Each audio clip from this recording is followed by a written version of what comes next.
Kapila's teachings in the third canto of Bhagavatam. Karmana devata netram jantar deho papatye. By the arrangement of one's karma and the devatas and the Paramatma, one takes a birth in a particular womb of a woman. Deho depatye. Karmana, manas, I can't remember. Anyway, it's that verse, it starts like that, karmana.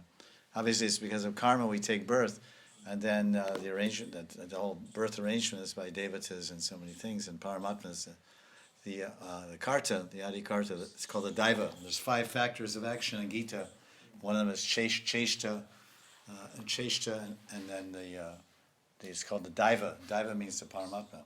Karta, cheshta, kala, desh. There's 5 factors of any action. So daiva means Bhagavan, Paramatma.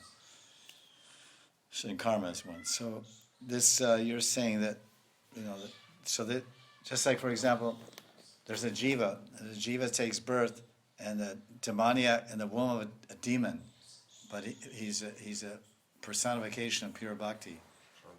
Prahlad Maharaj, Bhakti Prahlad. So the karma of the demon mother and demon father was quite different, totally different. Somehow they all came together for a short period of time. So by the arrangement of Paramatma, and this Prahlad came through that way. So the parents, whether they're liberated or whatever, just because they were the vehicle, it's kind of a blessing to be the vehicle, let's say the mechanism for that jiva to get liberated, then they get some benefit by that, the whole parivar. So that individual baby carrying his own karma,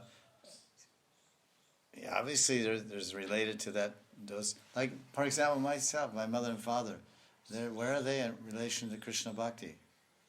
They're just like, it's almost like a passive role. They just kind of, they bring the person into the world.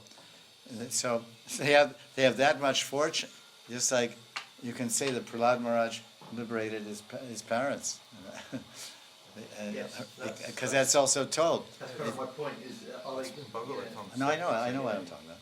So that's also told in Bhagavatam that when Krishna wanted to kill Virochan, because he gave a benediction. Hiranyakashipu gave a benediction to Prahlad because he asked Vishnu or Krishna, the avatars, have to uphold the Shastra. The Shastras say 11 generations of your ancestors will get liberated. So then Sringadevi said, "Oh Prahlad, all your future generations, they'll get liberated. I won't kill them. No matter, one of them is Bali, descendant of Prahlad's descendant is Vairochani, and Vairochani's son is Bali Maharaj. And Bali Maharaj not only didn't get killed, he's glorified as Atma Navedanam. Shravanam, Kirtanam, Vishnu, there's 9 representatives of the different limbs of bhakti. So Bali Maharaj is a representative of Atma Navedanam. And Bali Maharaj is a great-great-grandson of Prahlad Maharaj. So from a demon birth became a whole line of liberated souls.